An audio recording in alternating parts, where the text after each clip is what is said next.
Halo, selamat sore Foodpreneur Indonesia. Balik lagi di Foodies on Sharing, program ngobrol-ngobrol santai yang didedikasikan untuk kemajuan foodpreneur di Indonesia, menghadirkan narasumber-narasumber terpilih dan menarik di bidangnya. Foodies, the first F&B education platform in Indonesia. Nah, teman-teman, hari ini sore ini spesial akan membahas tentang Q&A yang udah masuk ke Foodies di bit.ly/tanyafoodies mengenai strategi operasional restoran bareng sama Pak Danis Punto Adi. Siapa yang gak kenal? Beliau adalah founder Abnormal Coffee dan Bakso Bujangan. Gitu. Sambil kita nunggu Pak Danis, kita sapa-sapa lagi ya, teman-teman. Oke. Nah, buat teman-teman yang mau nanya, nanti ada tombol Q&A-nya ya di bawah gitu, dan kita akan menjawab pertanyaan yang udah masuk ke link bit.ly/tanyafoodies yang sebelumnya memang banyak banget pertanyaannya dilemparin ke Foodies. Makanya hari ini kita luangkan waktu untuk bahas tentang operasional bareng Pak Danis gitu. Sambil kita nunggu, boleh teman-teman dari kota mana aja nih?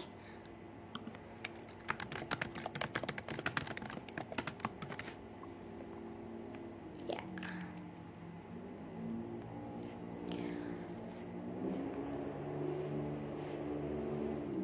Oke. Nah, di Foodies on Sharing ini kita nanti kan akan Q&A operasional, mungkin nanti next akan marketing, branding, dan lain sebagainya. Jadi teman-teman bisa stay di Foodies on Sharing dan juga masuk ke Telegramnya Foodies. Nah, Pak Dani sudah ada.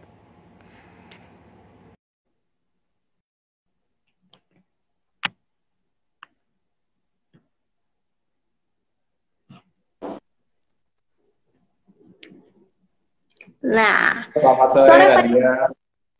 Halo. Nah, ini kita udah nunggu. Hari ini ini nih Pak, spesial. Karena kebetulan Q&A-nya Foodies ini udah lama banget di bit.ly tanya Foodies ini. Nah, banyak banget pertanyaan mengenai operasional nih Pak. Jadi, aku langsung tanya aja mewakili foodpreneur di sini. Nah, teman-teman, aku komennya off dulu ya, bentar. Oke. Udah siap Pak Danis? Aku langsung lempar pertanyaan aja nih ya kayaknya. Boleh, silakan. Oke. Nah, operasional ini kan banyak banget kategori-kategorinya. Kita bahas satu-satu. Ada nih kategori dari sistem operasional. Nih, dari foodpreneur nomor 1. Saya memiliki usaha di bidang kue tradisional. Ingin mencoba merekrut karyawan. Apakah resep dari makanan boleh diberitahu kepada karyawan? Atau bagaimana sebaiknya caranya agar resepnya tetap terjaga? Nah, silakan Pak Danis langsung dijawab. Oke, thank you ya Nadia. Selamat sore teman-teman foodpreneur semuanya di seluruh Indonesia. Ini sebelum saya jawab, kita pengen nyapa dulu ya buat semuanya. Ya, kita mulai aja ya langsung ke jawaban dari pertanyaan pertama ya. Ini pertanyaan yang sebenarnya cukup banyak ya dari teman-teman kuliner yang pernah saya temuin dari seminar atau workshop saya sebelumnya, dan ini cukup menarik ya untuk mungkin saya share di sesi sore ini. Jadi kalau kita bicara masalah resep dan kerahasiaan, itu memang sebaiknya untuk resep dan kerahasiaan ini memang kita keep ya. Kalau misalnya kita nonton film Kung Panda ya, ada the secret ingredient ya. Walaupun mungkin nggak secret-secret amat sih ingredientnya, tetapi ketika kita state, apalagi ketika kita tiba-tiba nanti produk kita menjadi booming dan menjadi viral dan menjadi populer di masyarakat, secret ingredient itu akan menjadi satu value ya yang menjadikan nilai tambah buat produk kita, sehingga orang itu menjadi penasaran secara alam bawah sadar, jadi penasaran dan ingin mencoba membeli lagi walaupun pada praktiknya banyak sih yang ikut-ikuti, tapi ya ketika kita bisa menjaga story dari ingredient kita, itu bisa menjadikan sesuatu yang lebih spesial ya untuk membangun brand kita dan produk kita. Nah, pertanyaan berikutnya mungkin itu why-nya ya, kenapa kita perlu menjaga atau memiliki namanya secret ingredient tadi. Yang berikutnya itu yang, yang berikutnya itu adalah bagaimana kita menjaga resep itu dalam prosesnya. Jadi untuk menjaga resep itu gampang-gampang susah ya, tapi sebenarnya kita bisa manage walaupun dalam prosesnya di lapangan ada beberapa hal yang kita bisa lakukan. Yang pertama, ketika kita membuat sebuah produk itu sebenarnya kan membutuhkan beberapa bahan baku yang sifatnya mungkin anggaplah kita punya 20 atau 30 SKU bahan baku ya untuk memproduksi produk-produk yang kita akan jual. Nah, sebenarnya dari semua bahan baku kita pakai, kita bisa mix kan. Ya. Misalnya contoh nih, saya mau buat nasi goreng. Nah, bumbu nasi goreng itu sebenarnya kalau kita breakdown ada namanya garam, merica, terus ada pecin, ada juga mungkin bumbu kaldu ayam, atau mungkin ada bumbu seafood kayak, atau misalnya ada bumbu kaldu sapi dan sebagainya. Nah, kita bisa nge-mixin misalnya dari misalnya bumbu kaldu ayam ditambah pecin, tambah garam, tambah mungkin totole atau misalnya ada campuran minyak mungkin di dalamnya, atau mungkin ada bahan-bahan lain sifatnya dasar, tetapi proses nge-mixing sebagian bahan baku tadi dilakukan dalam outlet. Kita bisa lakukan itu di luar outlet ya, misalnya kita bisa outsourcing ke pihak ketiga untuk ketika mereka sudah mixing dalam satu packaging, kita sebut adalah secret ingredient kita. Walaupun di dalam itu, jadi memang itu sesuatu yang memang kita develop dengan berbagai riset yang cukup lama, atau mungkin ya sebenarnya hanya basic ingredient itu hanya masalah teknis ya. Tetapi yang paling penting ada hal-hal yang menjadi kunci yang menjadikan produk kita itu jadi spesial. Itu sedapat mungkin kita bisa proses dua. Sehingga nanti ketika kumpulan bahan baku yang kita sebut the secret ingredient tadi masuk ke dalam restoran, tim yang di lapangan, di operations kita, itu hanya tinggal memixkan saja. Jadi bumbunya sudah ada, bumbu campurannya sudah ada, di restoran tinggal mungkin dicampur nasi goreng, campur minyak, campur mentega, dioseng-oseng, jadilah nasi goreng spesial. Nah itu salah satu cara ya pendekatan yang kita lakukan untuk kita bisa menjaga secret ingredient dan karyawan kita pun tetap bisa memproses dengan mudah. Itu akan menjadi satu cara yang solusi buat kita semua. Itu caranya ya untuk kita bisa mempertahankan atau menjaga yang namanya secret ingredient. Ya kayak gitu Nadia ya. Oke.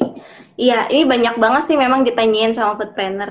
Nah, lanjut nih masih seputar sistem operasional nih Pak. Ya. Bagaimana membuat SOP restoran nih yang mudah dimengerti oleh karyawan? Nah, silakan Pak. Oke. Ketika kita membuat SOP restoran, ya, kita harus tahu dulu konsepnya. Sebenarnya SOP itu untuk apa sih? Karena sebenarnya kan SOP itu sebuah rangkaian proses ya. Itu dulu.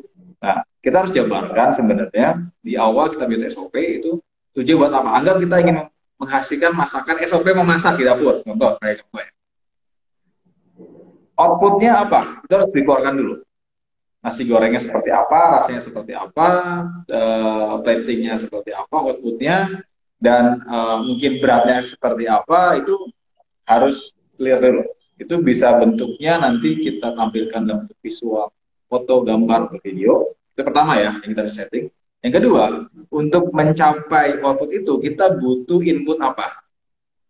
Ya, input itu dari mulai equipment ya, alat apa yang kita pakai, terus dan juga bahan bakunya apa aja yang kita pakai, terus mungkin packagingnya atau standar platingnya kan seperti apa, itu di breakdown untuk menjadi input awal. Nah, yang ketiga yang kita harus siapkan atau kita harus masukkan dalam SOP itu adalah bagaimana semua input tadi berproses, gitu. Gimana cara, misalnya tahap pertama siapkan mungkin tadi kompornya, wajannya, terus alat masaknya, terus siapkan bahan-bahan baku yang ada. Jadi proses ketika sebelum memasaknya kita harus breakdown dengan detail, dan kemudian proses preparation beres baru kita masuk ke proses produksi. Ya. Kita bisa masukkan mentega, masukkan minyak, dioseng-oseng di waktu setengah menit, habis itu masukkan nasi, masukkan bumbu dasar, dioseng-oseng lagi dalam waktu 3 menit, nah itu dan seterusnya sampai produk jadi. Jadi dalam sebuah SOP itu harus mencakup semua aspek tadi ya. Jadi aspek output, aspek input, dan aspek proses. Itu satu hal dulu yang harus dimasukkan ke dalam satu proses SOP dalam restoran. Dan semua tadi, semua 3 aspek tadi itu harus dijabarkan dengan sangat detail sekali. Jadi kalau perlu memudahkan itu ada fotonya, ada gambarnya, dan ada videonya. Jadi gimana caranya tadi pertanyaannya supaya lebih gampang dimengerti? Ya, bentuk keluarkan, tampilkan semua proses tadi, penjelasan dalam bentuk video dan gambar, foto, dan itu harus diprintkan. Ya, jadi nanti kedepannya ketika semua panduan tadi sudah selesai kita buat, baru berikutnya kita harus melakukan fungsi training, karena untuk menjadi mengerti karyawan itu nggak bisa cuma dikasih video atau dikasih namanya print out untuk dia bayar sendiri ya. Jadi untuk menjadi mengerti itu ada beberapa tahapan. Pertama, media untuk buat dia mengerti harus jelas dulu. Itu tadi yang jelasin, harus komplit, harus jelas, harus mudah untuk dipahami. Oke, jangan bentuknya di words gitu, diketik ke bawah 1, 2, 3 pusing juga bacanya. Tapi kalau bentuknya mungkin visual dalam bentuk video, orang akan lebih mudah ya, karena kita akan mudah untuk bisa menangkap sebenarnya rangkaian prosesnya seperti apa sih. Lebih gampang lagi setelah lihat video dia dapat print out-nya, dia akan bisa baca ulang dengan foto-foto yang menarik, dengan misalnya chart-chart diagram yang mudah untuk dipahami, sehingga karyawan kita pun lebih gampang untuk bisa membaca dan nggak menjadi bosan, karena bosan itu jadi salah satu challenge buat karyawan kita. Jadi susah ya ngapalin SOP gitu. Padahal mungkin kalau misalnya tampilannya dibuat menarik dengan desain yang bagus, itu membuat mereka jadi lebih mudah dan tertarik juga untuk memahami SOP. Itu ya, pertama persiapannya dulu, medianya dulu. Nah setelah itu, untuk menjadi karyawan kita itu mudah untuk mengerti dan akhirnya bisa menjalankan SOP dengan baik. Tahap berikutnya, setelah medianya sudah ada, kita harus melakukan training dulu misalnya secara kelas dulu deh, kita jelasin, oh ini nih SOP-nya kita punya misalnya dua kategori produk. Setiap kategori ada 5 produk, misalnya 5 jenis produk, berarti kita punya 10 produk semuanya. Dijelasin produknya apa aja, SOP seperti apa, dan sebagainya. Nah setelah dijelaskan dan membuat mereka memahami dan menghafal dulu deh, jangan ngomong ngerti dulu, menghafal dulu, yang penting hafal, karena ketika karir kita hafal bahan bakunya apa aja, proses seperti apa, itu akan lebih mudah ketika mereka praktek. Jadi itu yang biasa lakukan ya, untuk membuat karyawan saya menjadi mudah untuk menjadi paham dan jadi ingat terus mungkin. Jadi tahap berikutnya setelah kita mempersiapkan yang namanya media atau modul untuk membuat mereka mudah untuk nanti mengerti, yang keduanya adalah berikan mereka training kelas dan buat mereka hafal. Prosesnya memang nggak bisa sebentar, prosesnya memang cukup butuh waktu, tapi sekalinya mereka menjalani proses sampai selesai ya, mereka akan cukup lama mengingat dan kemudian jadi salah kecil sekali. Nah, ketika mereka sudah hafal, ketika mereka sudah tahu secara teoretikal ya, saya ngomongnya bahasa teoretikal, baru kemudian berikutnya kita masuk ke praktek. Nah, di praktek ini juga ada beberapa tahapan yang kita bisa lakukan ya, untuk bisa membuat karyawan kita benar-benar mengerti tentang bagaimana proses atau SOP memasak itu.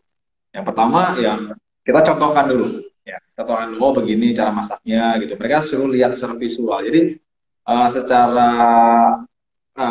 visual mereka bisa melihat, oh yang benar itu pokoknya seperti ini.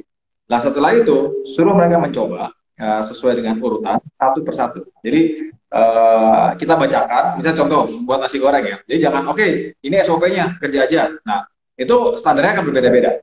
Tapi tahap awal itu kita harus bacakan satu persatu. Contoh, oke, tahap pertama masukkan minyak goreng. Oke, mereka harus masukkan minyak goreng sambil mengulang. Masukkan minyak goreng. Oke, mereka masukin minyak gorengnya. Kedua, setelah masukkan minyak goreng, masukkan nasinya. Ketiga, masukkan bumbunya. Nah, ketika proses pertama untuk mentraining itu adalah dengan melakukan recall dan mereka menjalankan. Ketika tahap itu sudah dijalankan, anggaplah sampai 3 kali, baru kemudian mereka diminta untuk mempraktekkan langsung. Dan ketika sambil praktek, mereka sambil menyebutkan secara keras, misalnya, oke, yang pertama saya harus masukkan minyak, kedua saya harus masukkan nasi, ketiga saya harus masukkan bumbu. Jadi mereka mempraktekkan tanpa kita ingatkan, sambil mereka bicara sendiri lah, simpelnya seperti itu. Nah, Iya. ketika polisi sudah lulus, nah baru masuk berikutnya, kerja seolah-olah apa namanya mereka sedang melayani konsumen seperti itu. Jadi simulasi, dan ketika fase itu sudah berhasil dilakukan, baru berikutnya kasih tahap berikutnya ketika ada konsumen order beneran. Jadi ada namanya trial atau simulasi ya, simulasi dengan konsumen. Nah, biasanya ketika fase-fase itu kita ikutin dengan benar dan nggak ada proses yang terlewati, itu nanti di akhir proses trainingnya itu karyawan kita itu akan bisa paham dengan tingkat akurasi mungkin yang tinggi dan akan mengingat. Jadi kemungkinan mereka untuk menjadi miss dalam menjalankan SOP itu menjadi minimal sekali. Jadi ya itu kira-kira tahapan yang perlu kita lakukan untuk bisa menyusun sebuah SOP itu dan menyusun sebuah training. Jadi SOP dan training itu sesuatu yang terkait. Jadi SOP aja keren tapi sistem trainingnya nggak pas juga nggak akan bisa membuat karyawan mudah mengerti SOP. Jadi kalau pertanyaannya bagaimana membuat karyawan mudah mengerti SOP, itu harus kita susun rangkaiannya dari mulai media atau modul trainingnya, dari mulai bagaimana kita memberikan mendelivery training atau konsep SOP itu karyawan kita, sehingga endingnya karyawan kita bisa menjalankan semua proses SOP dengan baik dan kira-kira seperti itu ya dia. Oke, berarti tadi aku sedikit recall lagi ya, maksudnya buat teman-teman yang baru join juga mungkin. Jadi SOP yang mudah dimengerti oleh karyawan, kan tadi pembuatan rangkaiannya SOP itu sendiri dibuat menarik ya Pak ya, apakah ada visualnya dan lalu yang kedua di trainingnya dengan kelas gitu kan, teori, baru masuk ke tahap praktek, di mana nanti mereka mempraktekkan secara langsung dan ngomong sendiri ya, maksudnya lebih baik diverbalkan juga gitu. Lalu tahap terakhir tuh disimulasikan, betul ya Pak ya? Betul. Jadi kita memasukkan kan karena SOP itu banyak banget ya, itu harus benar-benar mereka memahami secara praktek dan seolah mereka berimajinasi dalam ketika berjalan di lapangan seperti apa. Nggak cukup cuma perlu baca atau kita jelasin di kelas aja. Jadi proses tahapannya itu harus lengkap semua dari awal ya. Seperti itu. Oke, sip. Kita lanjut ke pertanyaan selanjutnya, masih berhubungan dengan sistem operasional nih Pak. Ya. Bagaimana cara mengatur operasional di bisnis minuman selama 1 bulan? Karena dividen yang diterima per bulan katanya Pak. Ini khusus buat teman-teman foodpreneur yang bisnisnya minuman nih, gimana Pak? Oke, jadi gini ya, itu pertanyaan yang cukup challenging untuk saya jawab. Ya, jadi gini, ada ketika kita berbisnis, ada dari awal kita punya kesepakatan sama partner kita, oke, kita setiap bulan dari awal harus langsung dibagikan. Tapi ada juga yang bilang, oke, dikumpulin 3 bulan deh, nanti buat 3 bulan baru nanti kita dibagikan. Boleh nggak sih? Mana yang paling benar? Ya, semuanya sah-sah aja sih, nggak ada yang salah juga gitu. Tapi ketika kita buat keputusan, apakah ketika kita berbisnis langsung di bulan pertama dibagikan atau 3 bulan, nanti treatmentnya akan berbeda. Gimana sih bedanya? Mungkin saya jelasin ya. Jadi jika kita ya sudah berencana dari awal, dari bulan pertama kita sudah membagikan keuntungan sebagai dividen, semua faktor-faktor biaya yang memang berpotensi akan keluar itu harus dimasukkan dahulu ke dalam biaya alokasi biaya. Contoh misalnya kita belum tahu nih SDM kita itu misalnya dalam bulan kedua atau ketiga ini akan nambah atau tidak, contoh ya. Tapi kemungkinan akan bertambah nih. Jadi rasio resiko yang kemungkinan akan muncul di bulan, anggap 3 bulan ke depan atau 6 bulan ke depan, itu kira-kira kita harus bagi minimal 1 bulan ke depan, 2 bulan ya. Kita masukkan ke cost yang ada hari ini. Jadi kemungkinan kalau misalnya nanti di bulan depan ada muncul biaya-biaya tadi, kita punya alokasi untuk bisa mengcover tadi. Jangan sampai gini, kita hitung nih semuanya, oke, bersihnya bisa dari semua biaya operasional yang ada bulan ini, tiba-tiba dapat angka lah 20 juta untuk profitnya, terus seperti itu ya.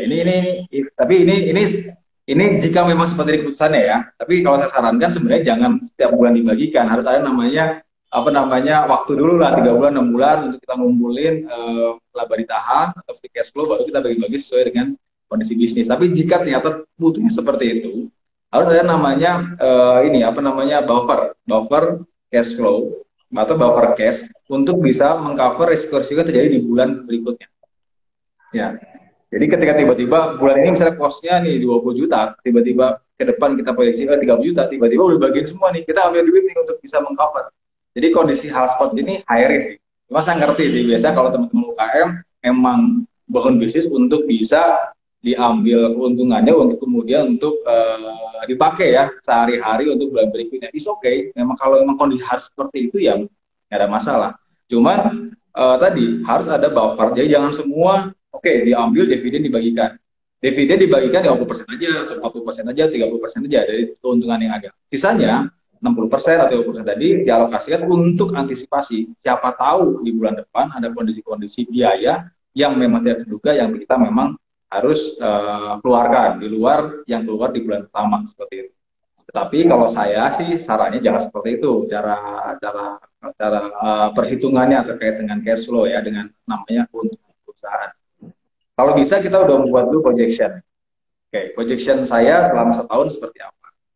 Kira-kira kebutuhan dananya berapa? Keuntungan yang kita planning berapa?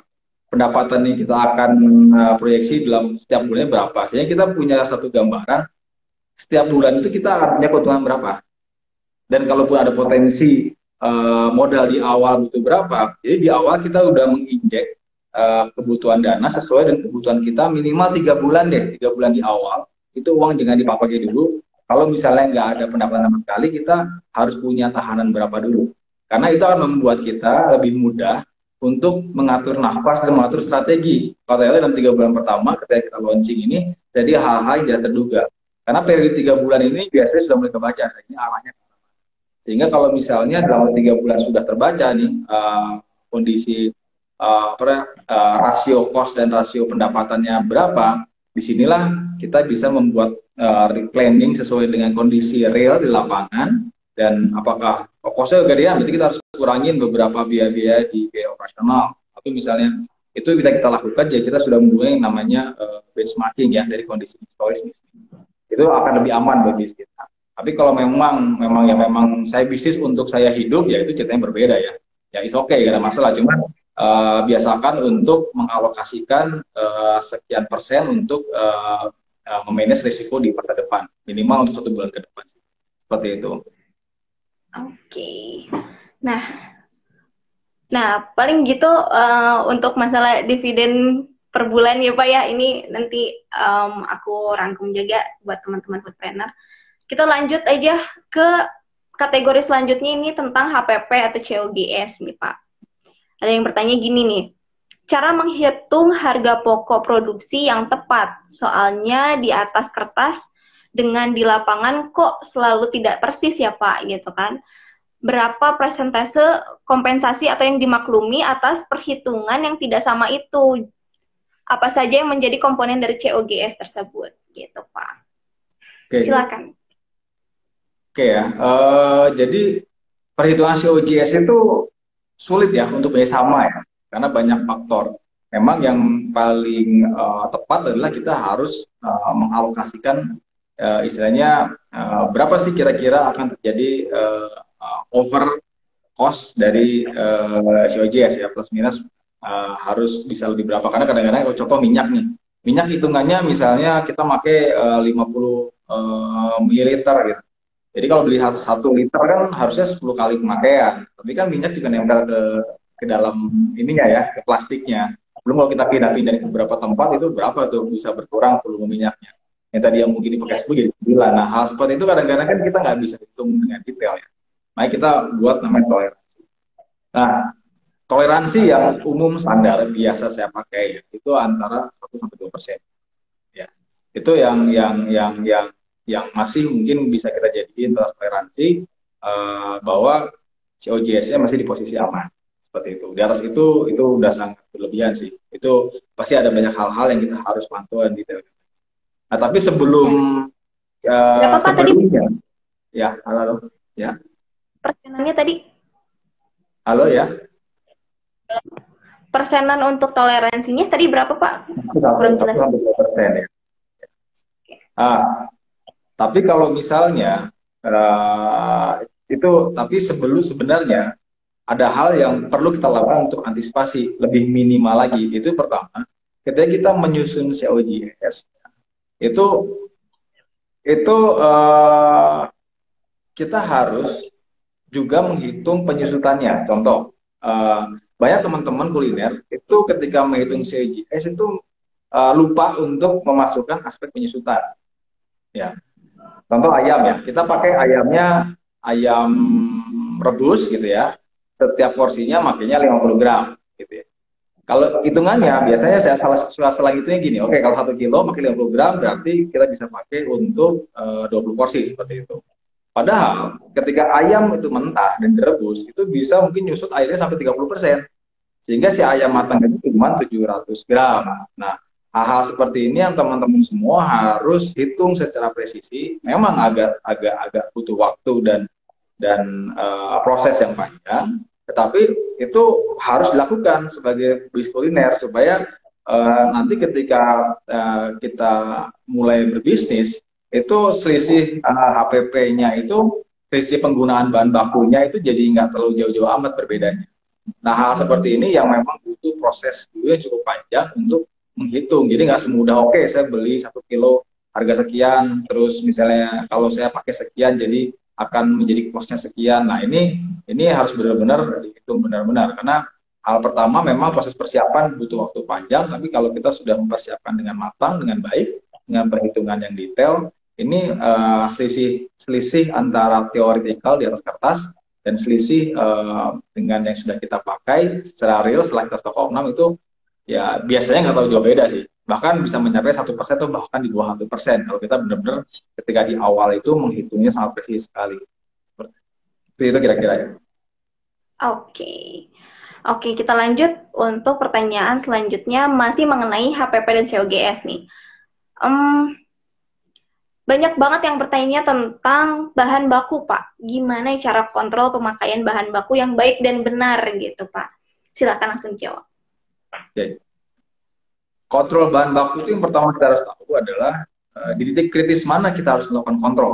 Itu yang paling penting. Kalau ngomongin bahan baku berarti kan kita ngomongin nilainya, ujungnya gimana cara mengontrol HPP supaya nilainya itu optimal. Titik pertama yang kita harus kontrol adalah harga pasar. Ini harus hati-hati. Karena kadang-kadang harga pasar itu naik turun ya. Naik turun. Itu kita harus pelajari benar-benar. Kapan harga naik, kapan harga turun. Dan ketika harga naik tiba-tiba turun, jangan sampai kita diakalin nih sama vendor. Karena ada beberapa kondisi yang saya pernah alamin dulu, pernah harga cabai dari 50.000 naik ke 5.000 tuh.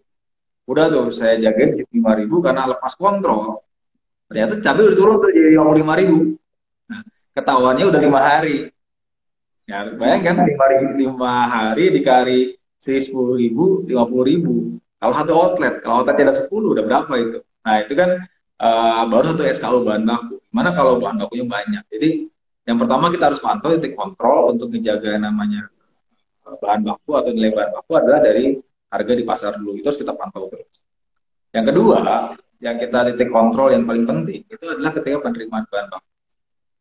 Nah, ini banyak banget bocor nih, banyak banget bocor. Misalnya nih, oleh karena itu kita harus punya namanya buku panduan manual untuk penerimaan bahan baku ya. Contoh misalnya saya pernah ada sebuah kondisi di mana dulu saya pesan cabai itu mungkin satu hari bisa sekitar 15 kilo sampai 20 kilo ya.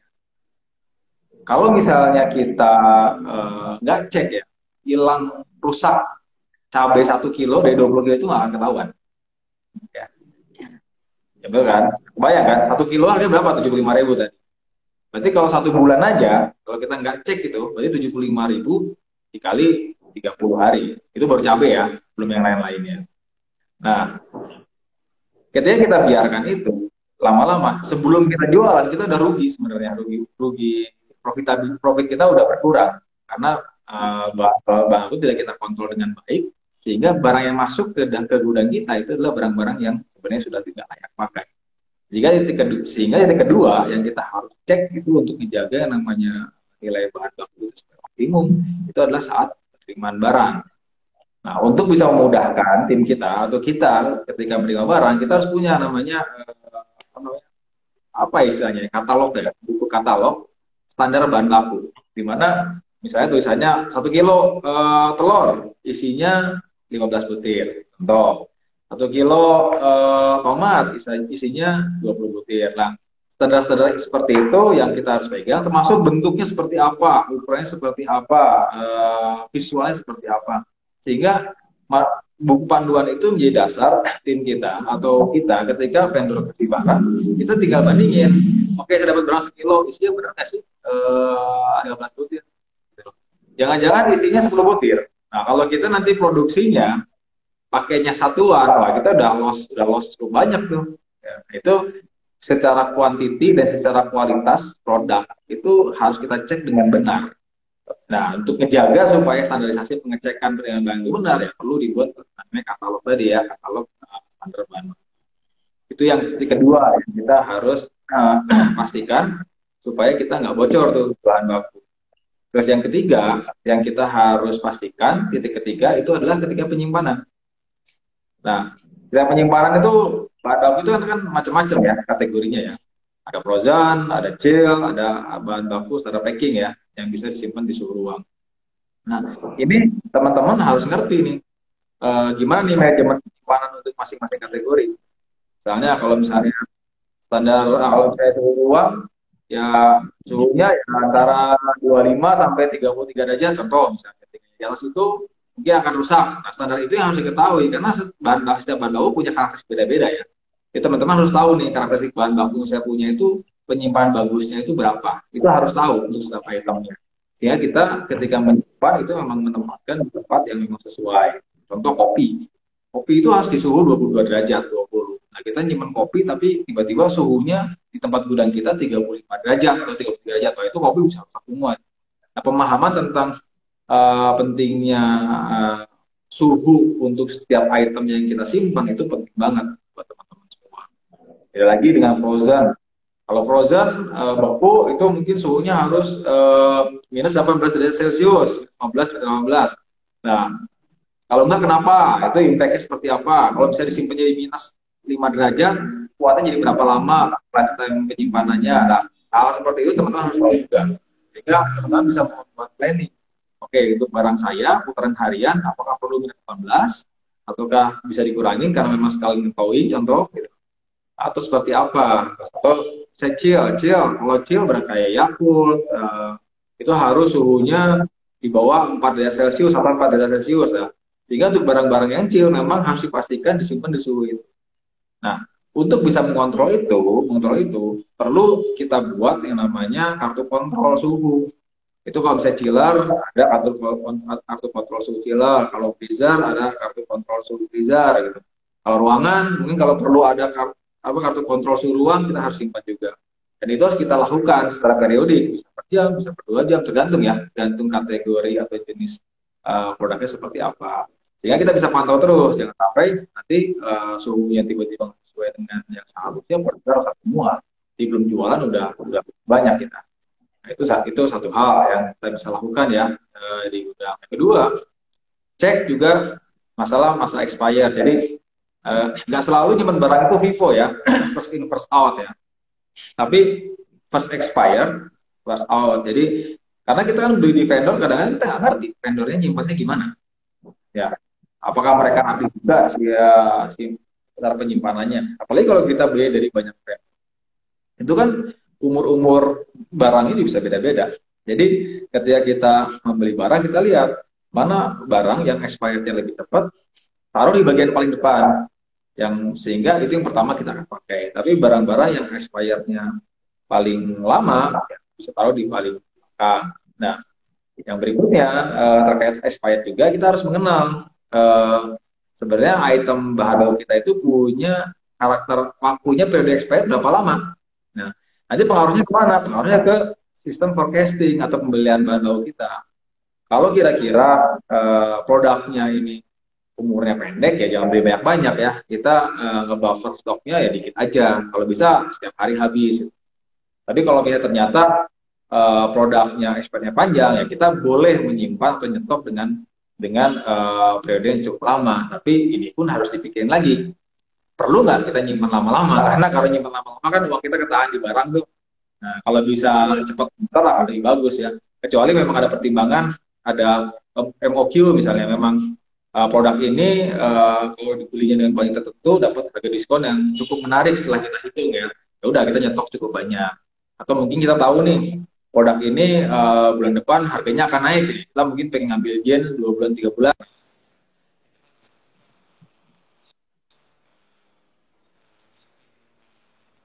Halo Pak, halo Pak Denis.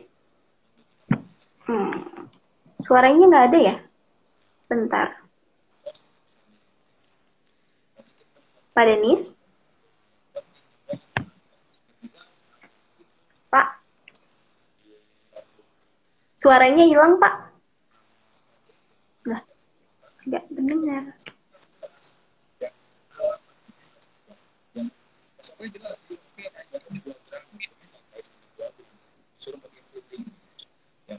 Pak Denis? Pak? Halo ya. Suaranya tadi hilang, terus sekarang kecil banget suaranya. Ya, suaranya hilang.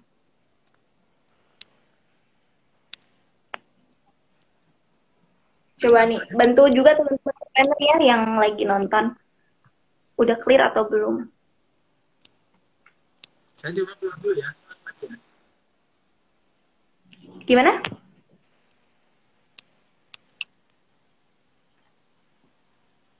Coba cek. Oke. Pak Denisnya live dulu, nanti kita coba undang kembali ya. Bentar. Padahal tadi lagi seru banget nih tentang HPP COGS nih. Pak Denis sudah mulai naik.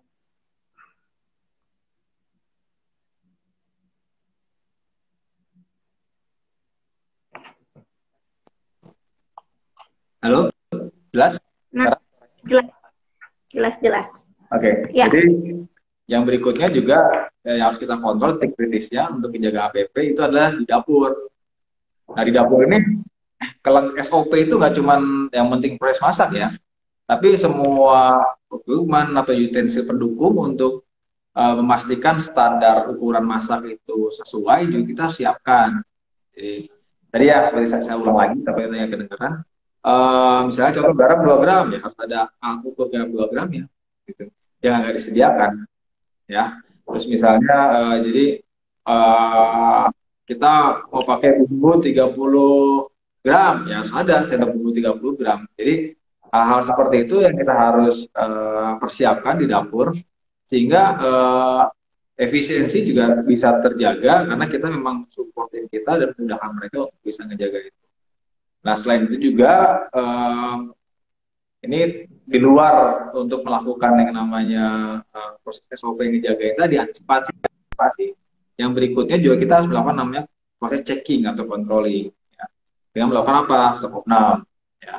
Kita lakukan stok opnam nih, berapa nih penggunaan yang kita pakai selama periode tertentu dan kita bandingkan dengan kondisi yang real fisik di lapangan.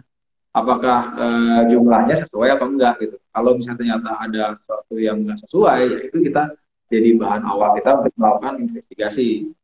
Di sini kita bisa kita bisa lakukan sehingga kita bisa menjagain tuh supaya jumlah penggunaan dan jumlah real yang ada di lapangan sesuai. Dan dengan beberapa pendekatan tadi kita bisa menjagain tuh yang namanya HPP supaya optimal sehingga nanti margin kita akan menjadi sesuai yang kita pilih. Kira-kira seperti itu. Oke.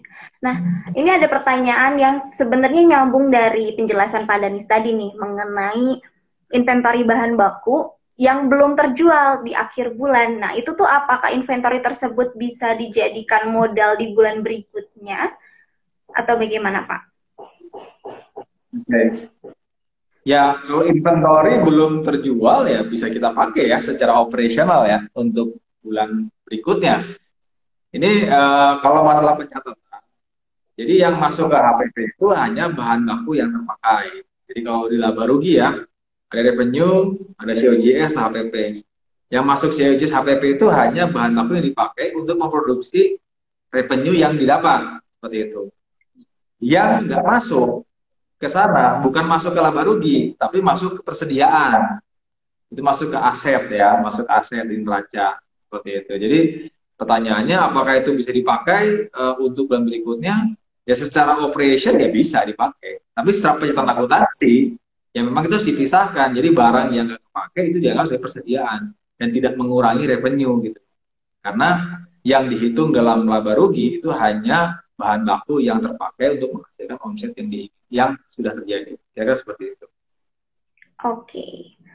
Nah, tadi mengenai HPP dan COGS. Nah, sebelum itu aku mau ngasih info juga nih ke teman-teman foodpreneur di nanti itu pada tanggal 26 September bakalan ada Foodies Online Class 7 mengenai membangun 100 cabang dengan sistem kemitraan. Nah, teman-teman bisa daftar sekarang, bisa linknya ada di bio dan atau bisa diklik di bit.ly/foc7-sw. Nah, itu nanti teman-teman bisa daftar ke sana atau tanya admin atau DM aja bisa, nggak apa-apa. Itu pembicaranya Pak Danu Sofwan itu keren banget sih Pak untuk membangun 100 cabang dengan sistem kemitraan. Nah, kita lanjut ke kategori selanjutnya. Nah, nggak kerasa nih sebenarnya 15 menit lagi ya lah antara segitu. Mungkin ini bisa disingkat padat dan jelas. Karena pertanyaan selanjutnya ini memang banyak banget ditanyakan oleh foodpreneur nih Pak. Mengenai SDM. Nah, buat teman-teman foodpreneur nih yang banyak banget nanya tentang bagaimana turnover karyawan yang tinggi gitu, gimana cara mengatasinya. Dan kalau misalkan memberikan pelatihan atau seminar di luar dengan kita mengeluarkan cost gitu untuk investasi ke beliau gitu, tapi malah orang itu keluar dan membuka usaha sendiri, itu gimana Pak? Gitu kan banyak banget nih foodpreneur yang nanya. Silakan dijawab singkat padat jelas kali Pak. Ini jawabannya beragam ya, tergantung kondisinya sebenarnya. Tapi sebelum saya jawab ya pertanyaannya, sebenarnya kita harus evaluasi lagi. Kenapa karya itu keluar? Itu kan sebenarnya pertanyaannya ke sana dulu sebelum bagaimana caranya. Karena kenapa ini akan menjadi dasar bagaimana. Nah, keluar tuh banyak karyawan keluar tuh banyak penyebab ya. Yang pertama kesejahteraannya sesuai yang diinginkan atau tidak. Tuh. Kalau misalnya problemnya adalah kesejahteraannya tidak sesuai yang diinginkan, ya mungkin di training kayak gimana juga ketika ada yang ngajak dia pindah ke perusahaan lain dengan iming-iming kesejahteraan yang lebih bagus, ya itu sesuatu hal yang pasti akan terjadi ketika dia menjadi pindah. Yang kedua, ambient atau suasana kerja yang ada di tempat kita itu cukup kondusif atau tidak. Ya kalau misalnya itu cukup kondusif, tidak cukup kondusif, ya berarti itu kita harus improve seperti itu. Jenjang karirnya ada atau tidak, mungkin developmentnya cukup oke atau enggak, terus pensettingan targetnya itu cukup realistis atau enggak realistis, itu hal-hal yang memang kita harus perhatikan dulu ya sebelum kita mencari solusi bagaimana turnover karyawan itu menjadi semakin rendah. Jadi sebelum kita ngomong ini gimana caranya mereka ikut kita harus introspeksi dulu ke internal perusahaan kita. Apakah internal perusahaan kita udah cukup layak, atau kalau saya sebagai karyawan ya cukup layak untuk saya kerja di situ. Itu dulu sih. Itu yang kita harus evaluasi dulu. Nah, baru ketika itu sudah kita review dan kira-kira kita udah dapetin semua, kita lakuin semua, ternyata karyawannya tetap keluar dan bikin usaha sendiri. Nah, ada beberapa hal yang bisa kita lakukan. Pertama, mungkin untuk karyawan-karyawan yang memang kita ini bisa kita kasih namanya kontrak ya. Misalnya dia bisa resign jika periode waktu berapa lama dan sebagainya. Itu cukup bisa meminimalisasi dan membuat barrier mereka nggak dengan gampangnya mereka keluar setelah dapat training seperti itu. Tapi sebenarnya kalau saya pribadi ya, ketika kita, tapi jangan gini, jangan sampai kondisi itu membuat kita menjadi trauma, akhirnya, aduh saya nggak mau training karyawan saya, takut tadi ngapain dia keluar. Karena gini, pada akhirnya secara general, secara umum, karyawan itu pasti akan selalu keluar masuk. Ya, itu sesuatu yang sifatnya nggak bisa dikontrol. Ya karena banyak aspek lah, banyak hal yang mungkin nggak bisa jelaskan, cuman itu sesuatu yang uncontrollable lah sebenarnya. Dia keluar masuk segala macam. Tapi intinya pertama tadi, pastiin memang perusahaan kita layak untuk mereka berpikir bahwa tempat kita memang pantas untuk bekerja itu dulu. Tapi berikutnya setelah kita memastikan itu semua, message kedua mungkin saya pengen share ke teman-teman semua, namanya turnover karyawan itu sesuatu yang sifatnya wajar, tapi nggak boleh membuat kita akhirnya trauma dan tidak memberikan training pada karyawan kita. Kenapa? Tuh. Ketika karyawan kita menjadi pintar, ya, itu akan membuat produktivitas dari perusahaan kita itu menjadi lebih tinggi. Jadi anggaplah setelah dia training 6 bulan atau setahun kemudian dia resign. Tetapi mulai dari training sampai 6 bulan dia resign, kita itu udah dapetin namanya benefit dari performance dia semakin baik. Seperti itu. Oleh karena itu, ketika kita sudah punya planning membuat karir, jadi sehingga di awal kita memang ingin men-training karyawan kita, cost itu sudah kita hitung sedemikian rupa, menjadi cost yang memang akan keluar secara rutin. Dan sehingga ketika ada keluar cost itu tidak menjadikan profit kita menjadi berkurang dan kita merasa rugi banget nih, gue udah training karyawan gue begitu dengan biaya segala macam, akhirnya nggak dapat apa-apa. Nggak juga, karena itu adalah satu program, rangkaian program people development yang membuat organisasi kita menjadi lebih baik. Apa kemudian itu nggak menjadi loyal sampai mungkin 10 tahun, 12 tahun di kita baru setahun dari sana, itu sesuatu yang memang sudah kita alokasikan biayanya. Jadi itu namanya investasi, dan sebagai dimanapun namanya investasi ada namanya investasi yang akhirnya keuntungan, ada yang akhirnya nggak jadi apa-apa atau akhirnya rugi, ya namanya investasi. Tapi yang kita lakukan adalah bagaimana kita memanage investasi itu, gitu loh. Sehingga investasi itu nggak ngebuatnya trauma dan membuat kita akhirnya nggak mau ngelakuin itu. Karena kita harus melakukan hal itu kalau kita ingin membuat organisasi kita menjadi semakin besar, seperti itu. Dan yang berikutnya, jika kita sudah punya mindset bahwa itu adalah sebuah investasi dan karyawan kita itu memang di training di luar, ya dengan biaya tentunya setelah itu kita harus punya perencanaan juga. Ini setelah karyawan saya training keluar, saya mau berdayakan seperti apa?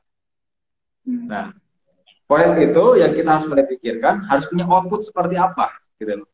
Sehingga ketika dia habis training, dia langsung ditempatkan di posisi atau di sebuah project atau apapun lah yang memang punya value added buat bisnis kita. Ya. Minimal sampai tingkat produktivitasnya mencapai yang kita inginkan. Nah, itu hitungannya kalau mau investasi udah balik modal, ya sudah lah gitu. Kalau dia stay terus sampai 5 atau 10 tahun, ya berarti kita gainnya banyak banget ya. Jadi kalau ternyata setelah 6 bulan, setahun tiba-tiba resign, ya sudah lah, udah balik modal. Tapi jadi kira-kira itu ya yang bisa saya jelaskan terkait turnover karyawan. Jadi saya mau remind ke teman-teman semua, jangan takut dengan namanya turnover karyawan, karena itu sesuatu yang sifatnya ya memang seperti lumrah ya. Tapi kita harus rubah mindsetnya adalah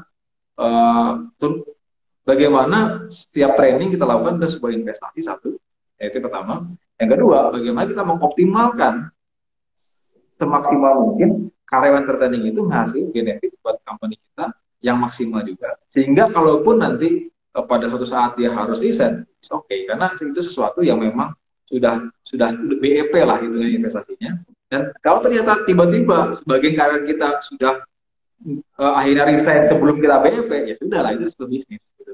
Tapi sebenarnya secara overall ketika kita sudah membangun atau sudah mengalokasikan biaya training untuk karyawan kita dengan nilai tertentu dan tertentu, itu pasti secara keseluruhan bisnis, sebenarnya bisnis kita itu growth organisasinya bagus gitu. Jadi nggak harus kita dapat gain semuanya gitu. Tapi yang penting secara keseluruhan bisnisnya bertumbuh dari hasil investasi kita, karyawan kita, sehingga kita memberikan yang namanya produktivitas lebih baik untuk bisnis kita. Kira-kira seperti itu ya. Oke. Nah, masih ada 10 menit lagi. Aku mau maksimalin juga nih. Mungkin hmm, terakhir pertanyaan mengenai karyawan masih tetap. Tadi nyambung dari yang tadi penjelasan Pak Danis. Bagaimana reward dan punishment yang tepat untuk karyawan agar disiplin, tidak seenaknya, namun tetap nyaman, Pak? Gimana? Oke. Tetap, oke. Jadi gini, sebenarnya kalau nyaman nggak nyaman relatif ya. Tapi mungkin saya akan lebih ini bagaimana reward punishment ini terapkan secara tepat ya, secara tepat sehingga sesuai dengan aturan-aturan yang seharusnya. Karena kadang-kadang ada kita udah buat dengan mekanisme atau cara yang tepat ya, namanya karyawan kena evaluasi ya nggak nyaman juga gitu ya. Mana ada orang yang evaluasi nyaman ya. Jadi jadi yang pertama kita harus lakukan adalah dari awal ini kita harus jelas dulu nih target dari setiap karyawan itu apa, KPI-nya apa, spesifik ya. Ya misalnya kita punya 3 indikator penilaian untuk karyawan atau 4 indikator yang dan itu harus dikomunikasikan dari awal. Itu tahap pertama yang kita harus lakukan. Nah, ketika KPI atau indikator kerja kita tercapai, apa yang mereka akan dapatkan konsekuensinya? Itu juga harus dijelaskan dari awal. Dan ketika tidak bisa mencapai KPI, akhirnya bisa mencapai KPI, apa reward atau bonus yang mereka akan dapatkan? Nah, semua hal tadi itu harus kita buat secara baku dan kita harus komunikasikan sejak awal mereka mulai bekerja atau mendapatkan proyek yang baru. Sehingga ketika nanti tiba-tiba di tengah jalan result yang keluar dari karya tersebut, jadi udah tahu konsekuensi seperti apa. Ketika nggak achieve dan kemudian dievaluasi, ya mungkin ya walaupun dia merasa nyesek juga, tapi kan oh udah ada komitmen dari awal. Emang kalau nggak achieve saya harus dievaluasi gitu. Tapi ketika dia dapat lebih dari yang ditargetkan, ya dia akan meminta kita dan kita harus berikan kepada mereka sesuai dengan apa yang kita sepakati di awal. Nah, ketika hal itu dilakukan secara transparan dan terbuka, itu biasanya akan membuat kondisinya tetap nyaman ya, dan tanda kutip ya, tetap nyaman buat semua pihak, apakah pihak kita sebagai pengusaha atau perusahaan ataupun pihak karyawan ya yang bekerja untuk bisnis kita. Ya kan seperti itu. Oke. Ini masih ada sih Pak. Lanjut aja ya untuk memaksimalkan pertanyaan foodpreneur juga. Ini ada dari dalam membangun bisnis, apakah anggota tim harus sedang berada di dalam satu tempat? Bagaimana apabila anggota tim sedang berada di satu kota, berbeda mengembangkan untuk mengembangkan bisnis dari membangun bisnis bagaimanakah Oke, jadi ini kayaknya timnya, partnernya itu nggak di satu kota, Pak. Ini bagaimana cara meraninya bisnisnya bareng-bareng gitu lah. Intinya seperti itu. Gimana, Pak? Oke. Dalam bisnis kuliner atau bisnis apapun sih sebenarnya. Masalah dalam satu kota yang sama atau kantor yang sama, boleh bisa tergantung dari karakter bisnisnya. Ya. Kalau misalnya saya bisnis restoran gitu, ini saya pakai contoh ekstrim aja ya. Orang dapurnya di tempat yang lain, terus orang kasirnya gitu, ya nggak bisa ya. Karena nature-nya itu bisnis restoran yang ada tempat gitu. Tapi kalau misalnya bisnisnya itu adalah bisnis yang franchise contoh nih. Orang marketing kantornya beda. Kerjaannya marketing apa? Nyari franchisee ya di luar. Nggak harus ke kantor gitu sama kita orang operation yang di outlet. Mau kantornya di Jakarta, kita di Bandung juga nggak ada problem. Jadi mau kantornya beda tempat itu sebenarnya bisa-bisa aja, tergantung dari nature bisnisnya itu seperti apa karakternya. Itu satu hal ya. Tapi yang paling penting itu adalah ketika kita menyeting apakah itu di kantor yang berbeda atau kota berbeda atau kota yang sama, itu adalah yang penting adalah ada namanya meeting koordinasi yang reguler ya, dan ada namanya komunikasi yang baik ya. Nah, jadi sistem komunikasi yang benar. Jadi mau di luar, mau bareng, mau enggak, yang penting komunikasi. Walaupun di luar sekarang ada Zoom lah, ada Google Meet dan sebagainya. Meeting kita bisa lakukan lewat online ya. Jadi nggak harus ketemu tatap muka ya. Tapi yang paling penting adalah jelas nih. Pembuat perencanaan dari awal. Contoh misalnya, ini mau masuk bulan September, bulan Agustus udah kita memplot nih bulan September targetnya mau kayak gimana. aktivitas dari masing-masing departemen mau seperti apa. Marketing mau gimana, operation mau gimana, HRD mau gimana, legal mau seperti apa, accounting finance mau seperti apa. Nah, hal itu yang disepakati bersama-sama melalui meeting bareng-bareng ya, meeting perencanaan, meeting perencanaan bulanan. Di bulan Agustus kalau misalnya kita membahas September. Nanti tinggal kita buat aja meeting rutin mingguan untuk review gimana progresnya dari planning awal bulan. Jadi di akhir bulan kita buat meeting lagi misalnya untuk evaluasi gimana achievement kita. Nah, yang penting komunikasi itu. Di luar itu mungkin ada bentuk untuk meeting-meeting kecil lagi, mungkin nggak harus semua departemen bareng-bareng, tapi mungkin accounting sama operation atau sama marketing hanya membahas masalah budgeting sama realisasi masing-masing departemen, atau mungkin operasional sama marketing ngebahas program-program teknis di lapangan. Itu sah-sah aja dilakukan di luar meeting rutin yang mingguan atau bulanan tadi. Itu anytime bisa dilakukan dan nggak harus ke kantor juga untuk saat ini ya, kita bisa lakukan juga lewat online. Kira-kira seperti itu ya gambarannya. Oke. Nah, paling sih karena terbatas waktu juga, ini tinggal berapa menit lagi Pak. Jadi mungkin teman-teman foodpreneur yang pertanyaannya belum dijawab mungkin akan dijawab nanti melalui podcast atau mungkin sharing-sharing daily dari Foodies gitu kan. Makanya stay tune terus di foodies.id gitu. Paling hari ini kita cukupkan dulu aja Pak. Terima kasih banyak nih untuk menyempatkan. Oke, thank you Nadia ya. Oke, thank you teman-teman semua. Selamat sore buat semuanya. Bye-bye. Bye. Bye.